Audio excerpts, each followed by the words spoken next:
Before the audience joins us, I have come out to examine the auditorium, to get a feel for how I am going to impact the audience, but more importantly, how I can convince them that sharing stories of gruesome murders is all fictional, although in reality they are listening to stories in which I am the killer. I take joy in mentally bragging about my kills, yet discreet enough to sharpen my skill of being there and not being there when I commit future murders. Meanwhile, the killer is now speaking to the audience. For those of you who purchased the privilege of tonight's ticket, I want to thank you. No, I want to praise you for your bravery. What you're about to witness is not for the faint of heart.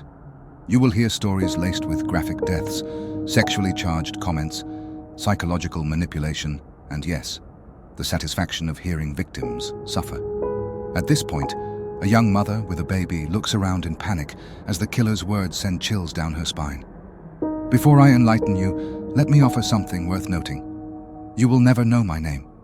Hell, even the people who put this production together don't know my identity. I refuse to accept any form of payment. My only reward is the excitement of hearing victims suffer.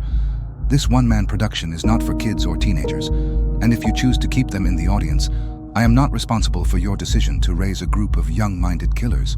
Although, I take great pride in knowing that I influence their choices throughout this 3-hour play. I'm going to introduce you to some people who, in my opinion, are despicable. I offer no apologies for saying that. I failed to sleep well last night, not from guilt, but from the anticipation of recounting their pain.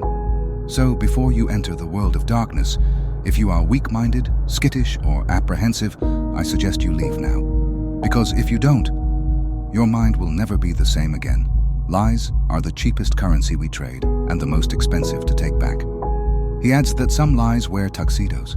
They show up in courtrooms, in churches, in marriage beds. But the most dangerous ones wear your concern. They hold your hand and look into your eyes and say, "Are you sure that really happened?" He pauses for a moment before announcing that there will be a 10-minute intermission. And to those who choose to return, he warns them to be prepared to lose parts of their sanity.